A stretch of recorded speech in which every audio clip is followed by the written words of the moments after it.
की आश्रमातील हे जे कोणी आबासाहेब मोरे आणि त्यांची टीम पूर्णपणे खोटी उत्तरं देत आहे. 15 तारखेला आणि 16 तारखेला वाल्मिक कराडने त्या आश्रमामध्ये मुक्काम केलेला आहे आणि सीआयडीच्या अधिकाऱ्यांना मी हीच विनंती करेन की आपला तपास पूर्ण झाल्यानंतर हे जे फुटेज आहेत ते आपण सार्वजनिक करावे.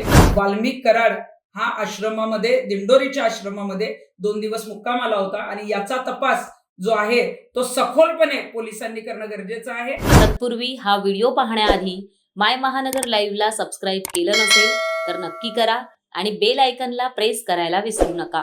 नाशिक जिल्ह्यातील अण्णासाहेब मोरे यांच्या दिंडोरीच्या आश्रमात खंडणीत फरार असलेला आरोपी आणि मोक्यामध्ये आरोपी जो आता पोलीस कस्टडीत आहे तो वाल्मिक कराड आणि विष्णू चाटे हे दोघंही 15 आणि 16 डिसेंबर रोजी दिंडोरीच्या आश्रमात मुक्कामाला होते असं मी स्टेटमेंट केलेलं होतं. आश्रमातून असं सांगण्यात आलेलं आहे की 16 डिसेंबर रोजी तो लाखो भाविकांबरोबरच दर्शनाला आलेला होता. आम्हाला माहित नाही, परंतु मला स्पष्टपणे हे सांगायचं आहे की आश्रमातील हे जे कोणी आबासाहेब मोरे आणि त्यांची टीम पूर्णपणे खोटी उत्तरं देत आहे. 15 तारखेला आणि 16 तारखेला वाल्मिक कराडने त्या आश्रमामध्ये मुक्काम केलेला आहे. त्याचे जे सीसीटीव्ही फुटेज आहेत ते सीआयडी कडे आहेत आणि सीआयडीच्या अधिकाऱ्यांना मी हीच विनंती करेन की आपला तपास पूर्ण झाल्यानंतर हे जे फुटेज आहेत ते आपण सार्वजनिक करावे. कारण या आश्रमामध्ये त्याला वास्तव्य करण्यास दिलेलं होतं, त्याला आश्रय दिलेला होता आणि जो अशा फरार असलेल्या आरोपींना आश्रय देतो तो त्यांना गुन्ह्यात जो आहे तो मदत करत असतो, त्या कटात सामील आहे अशा पद्धतीचं जे आहे ते मानण्यात येतं.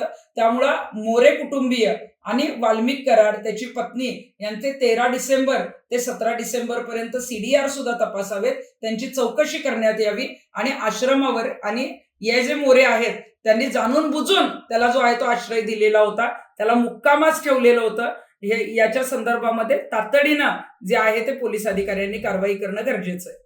राज्यात पोलिसांना पाहिजे असलेली व्यक्ती ज्याच्या विरोधात लाखो लोक रस्त्यावर उतरले होते ते लाखो लोकांमध्ये दर्शनाला जातील का?